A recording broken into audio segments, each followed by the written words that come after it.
ಅಧಿಕಾರಕ್ಕಾಗಿ ಪಕ್ಷಕ್ಕೆ ಬಂದವರು ಮತ್ತು ಹೊಸದಾಗಿ ಶಾಸಕರಾಗಿ ಆಯ್ಕೆಯಾಗಿರುವ ಕೆಲವರು ಇತ್ತೀಚೆಗೆ ನಡೆದ ವಿಧಾನ ಪರಿಷತ್ತಿನ ಚುನಾವಣೆಯಲ್ಲಿ ಅಡ್ಡ ಮತದಾನ ಮಾಡಿರುವ ಸಾಧ್ಯತೆ ಇದೆ.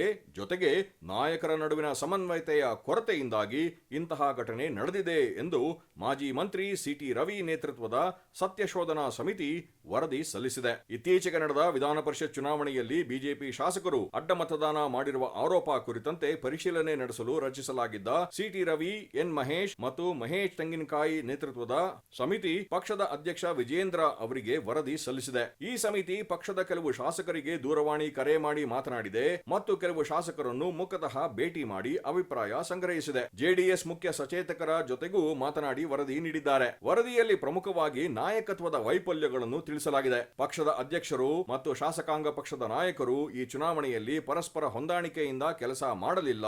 ಅಭ್ಯರ್ಥಿಗಳನ್ನು ಕಣಕ್ಕಿಳಿಸಿದ ನಂತರ ಅವರ ಗೆಲುವಿನ ಬಗ್ಗೆ ತಂತ್ರಗಾರಿಕೆ ಮಾಡಲಿಲ್ಲ. ನಮ್ಮ ಅಭ್ಯರ್ಥಿಗೆ ಗೆಲುವು ಮಾತ್ರ ಖಾಯಂ ಮಾಡಿಕೊಂಡ್ರು. ಮೈತ್ರಿ ಪಕ್ಷದ ಅಭ್ಯರ್ಥಿ ಕುರಿತಂತೆ ಯಾವುದೇ ಚರ್ಚೆ ನಡೆಸಲಿಲ್ಲ ಎಂದು ತಿಳಿಸಿರುವುದಾಗಿ ಗೊತ್ತಾಗಿದೆ. ಮೈತ್ರಿ ಪಕ್ಷದ ನಾಯಕರು ಅಭ್ಯರ್ಥಿ ಹಾಕುವ ಮುನ್ನ ನಮ್ಮ ಪಕ್ಷದ ಅಭಿಪ್ರಾಯ ಕೇಳಲಿಲ್ಲ. ನಾಯಕರ ಜೊತೆ ಯಾವುದೇ ರೀತಿಯ ಸಮಾಲೋಚನೆ ನಡೆಸಲಿಲ್ಲ. ನಾವು ಅಭ್ಯರ್ಥಿಯನ್ನು ಹಾಕುತ್ತೇವೆ, ನೀವು ನಿಮ್ಮ ಹೆಚ್ಚುವರಿ ಮತಗಳನ್ನು ಕೊಡಬೇಕು ಎನ್ನುವ ರೀತಿಯಲ್ಲಿ ಧೋರಣೆ ಅನುಸರಿಸಿದ್ರು. ಮೈತ್ರಿ ಧರ್ಮಕ್ಕೆ ವ್ಯತಿರಿಕ್ತವಾಗಿ ಜೆಡಿಎಸ್ ನಾಯಕರು ವರ್ತಿಸಿದ್ರು. ಅವರು ಈ ಚುನಾವಣೆಯನ್ನು ಗಂಭೀರವಾಗಿ ಪರಿಗಣಿಸಲಿಲ್ಲ ಎಂದು ತಿಳಿಸಿದ್ದಾರೆ. ಜೆಡಿಎಸ್ ನಾಯಕರಿಗೆ ಈ ಚುನಾವಣೆ ಗೆಲ್ಲುವುದಕ್ಕಿಂತಲೂ ತಮ್ಮ ಪಕ್ಷದ ಶಾಸಕರ ನಿಷ್ಠೆಯನ್ನು ಪರೀಕ್ಷಿಸುವುದು ಮುಖ್ಯವಾಗಿತ್ತು. ಹಾಗೆಯೇ ಮೈತ್ರಿ ಪಕ್ಷ ಯಾವ ರೀತಿ ವರ್ತಿಸುತ್ತದೆ ಎನ್ನುವುದನ್ನು ಪರಿಶೀಲಿಸುವುದು ಆದ್ಯತೆಯಾಗಿತ್ತು. ಚುನಾವಣೆಯನ್ನು ಗಂಭೀರವಾಗಿ ಪರಿಗಣಿಸಿ ಉಭಯ ಪಕ್ಷಗಳ ಮುಖಂಡರು ಕುಳಿತುಕೊಂಡು ಮಾತನಾಡಿ ಎಲ್ಲ ಶಾಸಕರನ್ನು ವಿಶ್ವಾಸಕ್ಕೆ ತೆಗೆದುಕೊಂಡಿದ್ದರೆ ಇಂತಹ ಪರಿಸ್ಥಿತಿ ಬರುತ್ತಿರಲಿಲ್ಲ ಎಂದು ಹೇಳಿರುವುದಾಗಿ ಗೊತ್ತಾಗಿದೆ. ಇಂತಹ ಗೊಂದಲದ ಲಾಭವನ್ನು ಪಡೆದುಕೊಂಡ ಹೊಸದಾಗಿ ಆಯ್ಕೆಯಾಗಿರುವ ಕೆಲವು ಶಾಸಕರು ಮತ್ತು ಅಧಿಕಾರಕ್ಕಾಗಿ ಪಕ್ಷಕ್ಕೆ ಬಂದವರು ಸುಲಭವಾಗಿ ಆಡಳಿತ ಪಕ್ಷದ ಆಮಿಷಕ್ಕೆ ಬಲಿಯಾದರು. ಚುನಾವಣೆಗೂ ಮುನ್ನ ಇವರ ಮೇಲೆ ನಾಯಕರು ನಿಗಾ ವಹಿಸಿದ್ದರೆ ಅವರು ಅಡ್ಡ ಮತದಾನ ಮಾಡುವ ಪರಿಸ್ಥಿತಿ ನಿರ್ಮಾಣವಾಗುತ್ತಿರಲಿಲ್ಲ. ಇನ್ನು ಮುಂದೆ ಕೂಡ ಇಂತಹ ಗೊಂದಲಗಳಿಗೆ ಅವಕಾಶ ಇರಬಾರದು.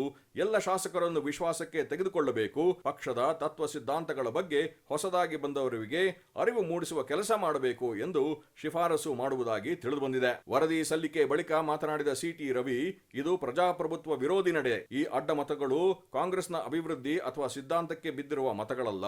ಬದಲಾಗಿ ಇವೆಲ್ಲವೂ ಅನೈತಿಕವಾಗಿ ಚಲಾವಣೆಯಾದ ಮತಗಳು. ಕಾಂಗ್ರೆಸ್ನವರು ಇದನ್ನು ತಮ್ಮ ಅಭಿಮಾನಕ್ಕೆ ಬಿದ್ದ ಮತ ಎಂದು ಭಾವಿಸಬಾರದು ಎಂದು ತೀಕ್ಷ್ಣವಾಗಿ ಪ್ರತಿಕ್ರಿಯಿಸಿದರು. ಅನುಮಾನಾಸ್ಪದವಾಗಿ ಕಂಡುಬಂದವರ ಪಟ್ಟಿ ಮಾಡಿ ಅವರ ಅಭಿಪ್ರಾಯ ಸಂಗ್ರಹಿಸಿ ಅಭ್ಯರ್ಥಿಗಳ ಜೊತೆಗೆ ಜೆಡಿಎಸ್ನವರ ಜೊತೆ ಬಿಜೆಪಿ ನಾಯಕರ ಜೊತೆಗೆ ಸ್ಥಳೀಯ ಸಾಂದರ್ಭಿಕ ಸಾಕ್ಷ್ಯ ಪರಿಗಣಿಸಿ ವರದಿ ತಯಾರಿಸಿ ಕೊಟ್ಟಿದ್ದೇವೆ.